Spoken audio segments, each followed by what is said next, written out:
IPL అంటే అద్భుతమైన సిక్సర్లు, ఉత్కంఠ పుట్టించే ముగింపులే కాదు, ప్రపంచాన్ని శాసిస్తున్న వ్యాపార దిగ్గజం కూడా. క్రికెట్ అనేది ఇండియన్స్ కు ఓ ఎమోషన్. ఆ క్రేజే ఐపీఎల్ పై కాసుల వర్షం కురిపిస్తోంది. మిగతా లీగ్లు ఊహించని స్థాయిలో నిలబెట్టింది.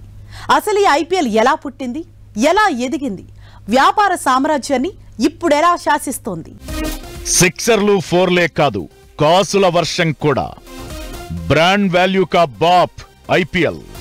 కమర్షియల్ దిగ్గజంలా ఎదుగుతోన్న ఐపీఎల్ ఎలా పుట్టింది, ఎలా ఎదిగింది, వ్యాపార సామ్రాజ్యాన్ని ఎలా శాసిస్తోంది?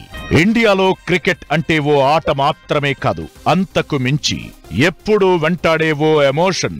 ప్రపంచంలో ఇన్ని దేశాలు క్రికెట్ ఆడుతున్నా భారత్లో మాత్రమే ఆ ఆటకు స్పెషల్ క్రేజ్. అదే బీసీసీఐకి కాసుల వర్షం కురిపిస్తోంది. అలా పుట్టిందే ఐపీఎల్. నిజానికి బీసీసీఐ మనుగడ కోసం పుట్టిన ఈ లీగ్ ఆ తరువాత కాసుల వర్షం కురిపిస్తోంది. ఐపీఎల్ క్రేజ్ ను బీసీసీఐతో పాటు బ్రాడ్కాస్టర్లు, స్పాన్సర్లు, ఫ్రాంచైజీలు యూజ్ చేసుకుంటున్నాయి. 2008లో మొదలైన ఐపీఎల్ ఆ తరువాత అంచెలంచెలుగా ఎదిగింది. 17 సీజన్లను విజయవంతంగా పూర్తి చేసుకుంది. ఇప్పుడు 18వ సీజన్ జరుగుతోంది. బీసీసీఐ మనుగడ కోసం మొదలైన ఇండియన్ ప్రీమియర్ లీగ్ ఆ తరువాత వ్యాపార సామ్రాజ్యానికి దిగ్గజంగా ఎదిగింది. ప్రస్తుతం ఐపీఎల్ బ్రాండ్ వాల్యూ $12 బిలియన్, అంటే 1,00,000 కోట్లకు పైనే అన్నమాట. ఇది 2024 కంటే 13% ఎక్కువ. దీంతో ప్రపంచంలో సెకండ్ రిచెస్ట్ స్పోర్ట్స్ లీగ్ గా అవతరించింది. 2023 నుంచి 2027 వరకు ఐపీఎల్ ప్రసార హక్కులను స్టార్ స్పోర్ట్స్, జియో సినిమా 48,390 కోట్లకు కొనుగోలు చేశాయంటే ఇది ఎంత ఖరీదైన లీగో అర్థం చేసుకోవచ్చు. అంటే ప్రతి సంవత్సరం 12,097 కోట్లు సంపాదిస్తోంది. ఈ టోర్నమెంట్ అతిపెద్ద ఆదాయ వనరు మీడియా ప్రసార హక్కుల ద్వారానే. శాటిలైట్ హక్కులను స్టార్ స్పోర్ట్స్ ఇండియా 23,575 కోట్లకు కొనుగోలు చేయగా, డిజిటల్ రైట్స్ ను వయాకామ్ 23,758 కోట్లకు దక్కించుకుంది. స్టార్ ఇండియా ఒక్కో మ్యాచ్ కు 57.4 కోట్లు చెల్లిస్తుండగా, జియో సినిమా ఒక్కో మ్యాచ్ కు 50 కోట్లు చెల్లిస్తోంది. అంటే మొత్తంగా బీసీసీఐకి ఒక్కో మ్యాచ్ ద్వారా 107.4 కోట్లు వస్తోంది. ఐపీఎల్ స్పాన్సర్ టాటా 2,500 కోట్లు ఖర్చు చేస్తోంది. ఐపీఎల్లో యాడ్స్ కూడా చాలా ఖరీదుగా మారాయి. టీవీలో 10 సెకండ్ల యాడ్ కోసం దాదాపు 18 లక్షలు, స్ట్రీమింగ్ యాప్ యాడ్ కోసం 10 సెకండ్లకు 7.5 లక్షలుగా ఉన్నాయి. క్రికెట్ లో IPL the best business model అనడంలో ఎలాంటి సందేహం లేదు. ఫర్ సింపుల్ రీజన్, 17 సీజన్స్ గా ఈ లీగ్ పాపులారిటీ పెరుగుతుందే తప్ప తగ్గట్లేదు.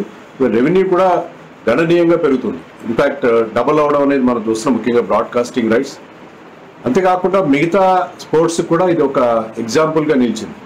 క్రికెట్ లో ఈ లీగ్ స్టార్ట్ అయిన తర్వాత మనం చాలా గేమ్స్ లో, హాకీ కానీ, బ్యాడ్మింటన్, కబడ్డీ లాంటి గేమ్స్ లో కూడా ఈ కమర్షియల్ లీగ్స్, ఈ ఫ్రాంచైజ్ లీగ్ స్టార్ట్ చేయడం చూసాం మనం, with varying degrees of success. IPL team ప్రస్తుత పర్స్ వాల్యూ 120 కోట్లు. ప్రతి టీం 650 కోట్లు ఖర్చు చేసే అవకాశముంది. ఇక మైదానం లోపల మాత్రమే కాదు, బయట కూడా ఐపీఎల్ సూపర్ సక్సెస్. ఆటల్లో గెలుపు ఒక విషయం మాత్రమే. అసలు వ్యవహారమంతా వ్యాపారం రూపంలోనే సాగుతుంది. దీంతో వరల్డ్ వైడ్ గా స్పోర్ట్స్ లీగ్స్ లో ఐపీఎల్ సూపర్ నోవాలా ప్రకాశిస్తోంది. ఇండియన్ ప్రీమియర్ లీగ్, లాలీగా, ఎన్బీఏతో సహా వరల్డ్ వైడ్ గా ఫేమస్ అయిన చాలా లీగ్లను ఐపీఎల్ క్రాస్ చేసేసింది. క్లియర్ గా చెప్పాలంటే క్రీడా ఆర్థిక శాస్త్రానికి అసలైన నిర్వచనంగా మారింది. ఐపీఎల్ వెనక ఆటే కాదు, ఓ ఎకనామిక్ స్ట్రాటజీ ఉంది. మెరుపు, గ్లామర్ కు మించి భారతదేశ ఆర్థిక వ్యవస్థకు పెట్టుబడిదారి అద్భుతంగా మార్చిన బలమైన వ్యాపార నమూనా ఉందనే వాళ్లు కూడా ఉన్నారు. ఐపీఎల్ అంటే ఓ బ్రాండ్ లా మారిపోయింది. దేశం తరపున ఆడాలి, దేశం కోసం ఆడాలని కష్టపడే కుర్ర ఆటగాళ్లకు ఇదొక అవకాశం. క్రికెట్ బోర్డుకు ఇదో ప్రయోగశాల. చాలా రకాలుగా ఐపీఎల్ ప్రత్యేకతను చాటుకుంటోంది. దేశ ఆర్థిక వ్యవస్థకు కూడా ఐపీఎల్ బలమవుతోంది. ఆటలో ఐపీఎల్ తీసుకొచ్చిన మార్పేంటి? దేశానికి ఈ లీగ్ వల్ల అసలేంటి లాభం? Watch the story. 2008 అంటే ఐపీఎల్ స్టార్ట్ అయినప్పటి నుంచి లీగ్ కు స్పెషల్ క్రేజ్ ఉంది. కార్పొరేట్ స్పాన్సర్లు, ప్రకటనదారులను ఆకర్షించడంలో సక్సెస్ అయింది. అది ఇప్పటికీ కంటిన్యూ అవుతూనే ఉంది. అదే ఐపీఎల్ ను వ్యాపార దిగ్గజంగా, అస్త్రంగా నిలబెట్టింది. పొట్టి ఫార్మాట్ క్రికెట్ కావడం, వీక్షకులు ఎక్కువగా ఉండడంతో స్పాన్సర్లు కూడా ఈజీగా అట్రాక్ట్ అయ్యారు. ప్రసార హక్కులే కాదు, చాలా రకాలుగా ఐపీఎల్ కు ఆదాయం లభిస్తోంది. జట్టు జెర్సీల నుంచి ఆన్ గ్రౌండ్ బ్రాండింగ్ వరకు స్పాన్సర్షిప్లు ఐపీఎల్ కు ప్రధాన ఆదాయ వనరుగా మారింది. ఐపీఎల్ లో భాగమయ్యేందుకు చాలా పెద్ద బ్రాండ్లు పోటీ పడుతుంటాయి. ఇక టికెట్ల అమ్మకాల రూపంలోనూ ఐపీఎల్ ఖజానా భారీగా నిండుతోంది. వీటికి తోడు జెర్సీల నుంచి జట్టు వస్తువుల వరకు ఫ్యాన్స్ తమకిష్టమైన ఫ్రాంచైజీ రంగులను ధరిస్తారు. ఈ వ్యాపారం కూడా భారీగానే జరుగుతోంది. ఇలా ఐపీఎల్ పట్టిందల్లా బంగారమే అన్నట్లుగా సీన్ మారింది. ఐపీఎల్ ను బంగారుమయంగా చేస్తోంది. ఐపీఎల్ వచ్చిందంటే చాలు దేశమంతా పండగ వాతావరణమే. క్లియర్ గా చెప్పాలంటే ఇదో వినోదపు ప్యాకేజీ. ఓపెనింగ్ సెరమనీలో నటుల ప్రదర్శనల నుంచి ప్రతి మ్యాచ్ లో కనిపించే డిఆర్ఎస్ విధానం వరకు ప్రతిదీ అభిమానులను అట్రాక్ట్ చేస్తుంది, టీవీలకు అతుక్కుపోయేలా చేస్తుంది. ఇక వేసవి సెలవులను ఐపీఎల్ తెలివిగా వాడుకుంటోంది. లీగ్ వ్యూవర్షిప్ పెంచడంతో పాటు ఆట ద్వారా కుటుంబాన్ని ఒక్కచోటికి చేరుస్తుందని క్రికెట్ ఫ్యాన్స్ చెప్పే మరో కారణం. ఇక ఐపీఎల్ లో ఇంటర్నేషనల్ ప్లేయర్లు కూడా పార్టిసిపేట్ చేస్తారు. దీంతో దీన్నో క్రికెట్ కల్చరల్ సమ్మేళనంగా చూస్తుంటారు ఫ్యాన్స్. ఇక ఐపీఎల్ అనేది బీసీసీఐకి ప్రయోగశాలగా మారింది. కొత్త టాలెంట్ ను గుర్తించే వేదికయింది. ఇకటు దేశం తరపున ఆడాలని పట్టుదలతో ఉండే కుర్ర ఆటగాళ్లకు ఐపీఎల్ మంచి అవకాశంగా మారుతోంది. వీటన్నింటికీ మించి ప్రపంచ పటంలో ఇండియన్ క్రికెట్ ను ప్రత్యేక స్థానంలో నిలబెట్టింది అంటే అది ఖచ్చితంగా ఐపీఎల్ అనడంలో ఎలాంటి అనుమానం లేదు.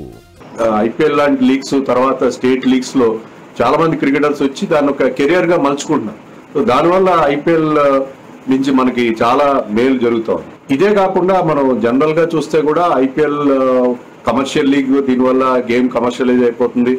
ఆటగాళ్ళకి ఇండియా కార్డ్ తరఫున ఆడినప్పుడు ఫోకస్ తగ్గిపోతుంది. అలాంటి కొన్ని ఇబ్బందులు ఉన్నా సరే ఓవరాల్ గా తీసుకుంటే ఏంటంటే మన మంచి టాలెంట్ పూల్ క్రియేట్ అవుతుంది.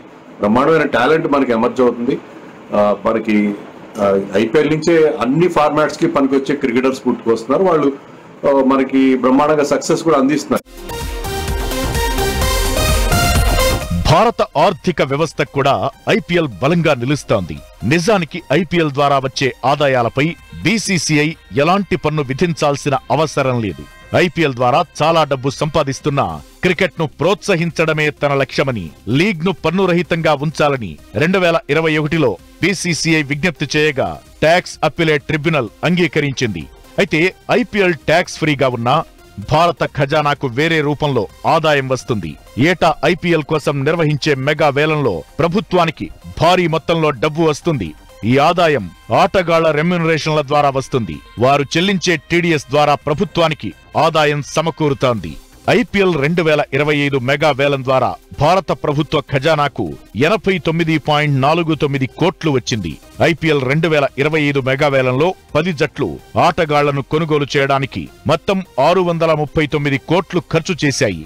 ఇందులో భారత ఆటగాళ్ల ఐపీఎల్ జీతంలో 10% టీడీఎస్, విదేశీ ఆటగాళ్ల జీతంలో 20% టీడీఎస్ కట్ చేస్తారు.